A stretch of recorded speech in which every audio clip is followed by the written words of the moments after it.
Joining me now is body language expert and jury consultant. She is back with us, Susan Constantine. Susan, let's talk about Jodi in court. Do you think that she's self-aware? Are her smiles and tears, are they contrived? Or do you think they're authentic? Or can we even tell? Well, first of all, what we're doing is we're generalizing her being either not authentic or being authentic, all or nothing. And I don't think that's the way we should look at this. What we have to look at Jodi is that, yes, at points that she is authentic and she's feeling emotion. Other times she's more contrived and she's also trying to hold back or conceal her emotions. And then they kind of leak out through that funky little smile that you see, which is called duping delight. And when her attorney had mentioned that, hey, I don't like her 9 out of 10 times. First of all, I would like him to have said 5 out of 10 times, not 9 out of 10 times. And the fact that she smiled, it was a sense of release. Like if you're at a funeral and somebody might feel like they want to laugh at the most awkward moment because of the tenseness.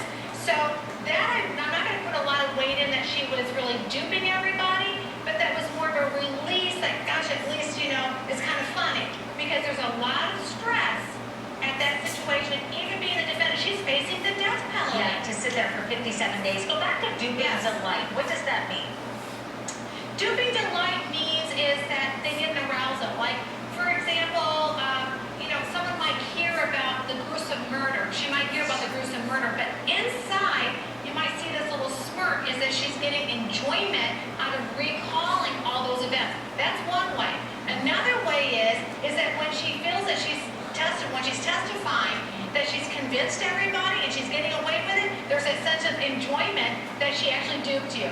And she was on the stand for 18 days. Susan, viewers, they are watching her every move. I'm sure the jury is too, but I'm telling you, on Twitter, everyone is talking about this, and I want to show you and get your take on it.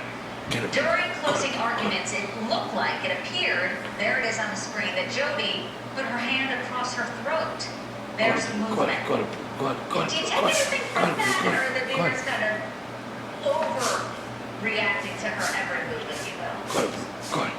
Well, our emotions are derived from our thoughts. Our thoughts create emotions, and it leaks out through our body language. But the neck is a very vulnerable place. When you feel like you're losing grip, or you're feeling like you're vulnerable and weak and need someone to protect you, the natural thing is to touch your neck. Now, was she choking her neck? I didn't see that. But her hand near her neck is showing that she's feeling very vulnerable. Well, the Twitter conversation was that she was actually doing a slashing movement. Almost like a threat to Juan Martinez. Did you get that by looking at that? Well, I didn't see that so much as the slashing with a finger. It should have gone like that, meaning like cut, stop, or that I'm ready to cut your throat. Certainly it could, but you can't just take one clue like that, and that's what people make the mistake, and just We lost our signal with Susan. We appreciate her time with us. Brian, I'm going to send it back to you. All right. A viewer wants to know what happens to the major players in this case after the trial, namely the judge. They think that the way she ran this high-profile case could end up hurting her career. Our trial experts are going to weigh in on that and a lot more. Your questions right after this. This is your moment. The delightful discovery. The sweet realization that you have a moment all to yourself. Well, almost. Splenda no-calorie sweetener. Splenda makes the moment yours. My whole world is like... Stop. Shut down. The doctor called and he said your lymph nodes came back positive.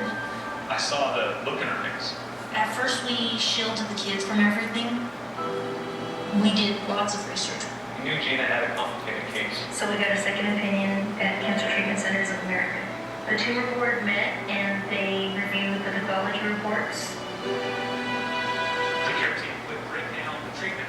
This is what she's getting done. This is what's going to happen. This is what you can expect. They talked about different things that we could do to keep our energy level up. They explained the entire process, which I think made a huge difference.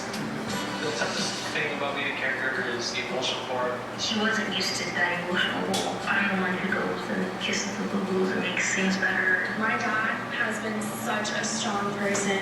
If we're all down, they'll pick us all back up. It was just a good feeling knowing that I had her back. Someone had my back. If you or someone you love has complex or advanced stage cancer, go to cancercenter.com right now. You'll see how our treatment results compare to national averages. You'll also meet our experienced physicians and clinicians who've dedicated their lives to fighting cancer. It's easy to see why Cancer Treatment Centers of America has a patient satisfaction rating of over 95%. Go to cancercenter.com and find out if yours is one of the hundreds of insurance plans we've worked with. You'll also see that our unique approach to patient-empowered care has provided treatment options to thousands of patients and their families. She's back to Gina and wants to take on everything. So the teachers did right, and we have something to look forward to. That's what I want. I want to see my grandkids. Cancer Treatment Centers of America. Care that never quits. Appointments available now. As Drew Zimmerman heads to court for the death of Trayvon Martin, Lisa Lens trial experts are back inside the courtroom. Inside. Now everyone who uses catheters can get a better catheter with Liberator Medical's free catheter sample pack. These new catheters are better than ever, easier to use, more convenient, comfortable, virtually pain-free.